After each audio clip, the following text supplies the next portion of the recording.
Bienvenido al canal Biografías Increíbles. Hoy te presentamos Winston Churchill, el hombre que desafió la historia. En la madrugada fría del 30 de noviembre de 1874, en el majestuoso pero silencioso Palacio de Blenheim, una de las residencias aristocráticas más imponentes de Inglaterra, nació un niño prematuro que nadie imaginó que algún día sostendría el destino de Europa sobre sus hombros. Un niño que lloró débilmente entre médicos preocupados y criadas nerviosas, mientras su madre, la brillante y elegante Jenny Jerome, una aristócrata estadounidense de fuerte carácter y espíritu libre, apenas tuvo tiempo de contemplar a su hijo antes de volver a la vida social que tanto la apasionaba. Ese niño se llamaba Winston Leonard Spencer Churchill.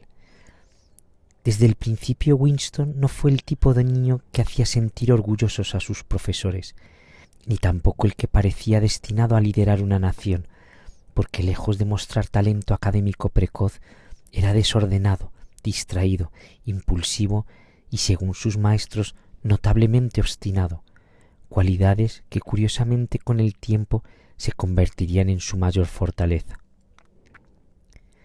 Su padre, Lord Randolph Churchill, era un político brillante pero distante, severo y emocionantemente frío, cuya desaprobación constante marcaría profundamente al joven Winston, quien durante años intentó, sin éxito, ganar la admiración de aquel hombre al que veneraba y temía a partes iguales. De hecho, uno de los datos menos conocidos sobre Churchill es que durante su infancia apenas vio a sus padres, ya que fue criado principalmente por su niñera, Elizabeth Everest, a quien Winston llamó cariñosamente Woomanie, y a quien consideró durante toda su vida su verdadera figura materna. Cuando ella murió, Churchill lloró desconsoladamente.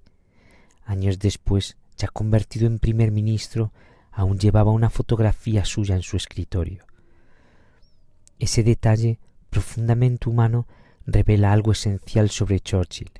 Detrás de su imagen dura existía una sensibilidad emocional poco visible, pero profundamente arraigada.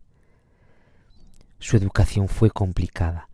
Fue enviado a varios internados donde, lejos de destacar, era castigado con frecuencia por su mal comportamiento, su desobediencia y su tendencia a cuestionarlo todo, algo que sus profesores consideraban insolencia, pero que en retrospectiva parecía ser el germen de su independencia intelectual. Curiosamente, Churchill tenía dificultades con el latín y las matemáticas, pero mostraba una habilidad notable para la historia y la lengua inglesa, disfrutando especialmente de memorizar discursos, algo que más tarde se convertiría en una de sus mayores armas políticas. Años después, esos discursos pronunciados con voz grave y pausada serían capaces de sostener la moral de una nación entera en los momentos más oscuros de la Segunda Guerra Mundial. Pero en aquel momento nadie lo sabía, ni siquiera él. El soldado que buscaba la guerra. Al no destacar académicamente, Churchill optó por una carrera militar, ingresando finalmente en la Real Academia Militar de Sandhurst, tras varios intentos fallidos, algo que, lejos de desanimarlo, reforzó su determinación, porque Winston no era un genio natural, sino un hombre impulsado por la perseverancia. Y aquí aparece otro dato curioso poco conocido. Churchill no eligió el ejército por vocación patriótica, sino porque consideraba que la guerra era el camino más rápido hacia la fama. Sí, Winston Churchill buscaba la guerra, y cuando no había guerra se las ingeniaba para encontrarla. Sirvió en Cuba como observador militar, viajó a la India, luchó en Sudán y más tarde en Sudáfrica durante la Guerra de los Bóers, donde protagonizó uno de los episodios más extraordinarios de su vida. Durante esa guerra, Churchill fue capturado como prisionero y escapó solo, sin mapas, sin armas. Caminó durante días atravesando territorio enemigo hasta alcanzar la libertad. Su fuga fue publicada en periódicos de todo el Imperio Británico y lo convirtió de la noche a la mañana en una celebridad nacional.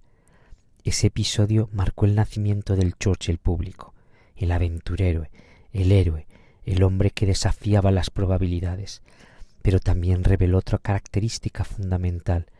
Churchill tenía una relación casi temeraria con el peligro, como si de algún modo necesitara constantemente ponerse al límite, algo que mantendría durante toda su vida. El político impredecible. Churchill entró en política a los 25 años, pero su carrera no fue lineal ni sencilla. De hecho, cambió de partido político 2 veces, algo considerado casi imperdonable en la política británica. Primero fue conservador, luego liberal, después volvió a ser conservador y esto le ganó enemigos, muchos enemigos. Pero también demostró que Churchill no era un político convencional, sino alguien que priorizaba sus convicciones, incluso cuando eso le costaba su reputación. Uno de los episodios más polémicos ocurrió durante la Primera Guerra Mundial, cuando Churchill, como primer Lord de Almirantazgo, impulsó la desastrosa campaña de Gallipoli. La operación fracasó, miles murieron y Churchill fue responsabilizado. Su carrera parecía terminada, fue destituido, humillado y olvidado. Pero aquí aparece otro dato poco conocido. Churchill, hundido y deprimido, encontró refugio en la pintura. Sí, Winston Churchill fue pintor, y no uno mediocre. Pintó más de 500 cuadros a lo largo de su vida. Consideraba la pintura como su terapia personal contra lo que él llamaba el perro negro, su forma de referirse a la depresión. Ese perro negro lo acompañó durante toda su vida, pero nunca lo derrotó. El hombre que nadie escuchaba. Durante la década de 1930, Churchill fue marginado políticamente. Muchos lo consideraban un político del pasado, un alarmista, un exagerado, pero Churchill veía algo que otros no querían ver: Adolf Hitler. Mientras la mayoría de los líderes europeos intentaban apaciguar a Alemania, Churchill advertía que la guerra era inevitable. Fue ignorado, ridiculizado, pero tenía razón. Cuando Alemania invadió Polonia en 1939, Churchill fue llamado nuevamente al gobierno, y cuando Francia cayó en 1940, Winston Churchill se convirtió en primer ministro. Gran Bretaña estaba sola, Europa estaba cayendo y el mundo observaba. La voz que sostuvo una nación. Churchill no era un gran estratega militar, pero era algo más poderoso, un narrador, un orador, un hombre capaz de convertir el miedo en determinación. Sus discursos, como We Shall Fight on the Beaches, se convirtieron en historia, pero aquí hay otro dato curioso.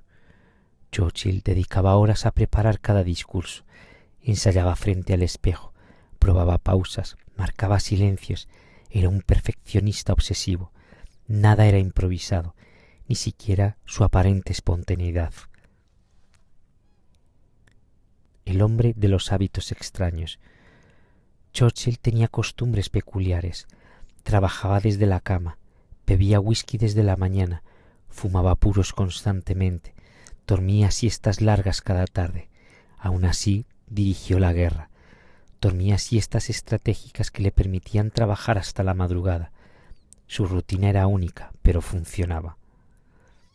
La victoria y la derrota. Tras la victoria de 1945, Churchill fue derrotado en elecciones. El héroe de guerra fue despedido, pero regresó al poder en 1951. Años después recibió el Premio Nobel de Literatura. Sí, Churchill ganó el Nobel por su escritura, no por la guerra. El último gigante. Churchill murió en 1965. El mundo entero lo despidió. Su funeral fue uno de los más grandes de la historia. Incluso sus enemigos lo respetaban, porque Churchill no solo lideró una guerra, defendió una idea, que incluso en los momentos más oscuros la voluntad humana puede cambiar la historia. El hombre y la historia.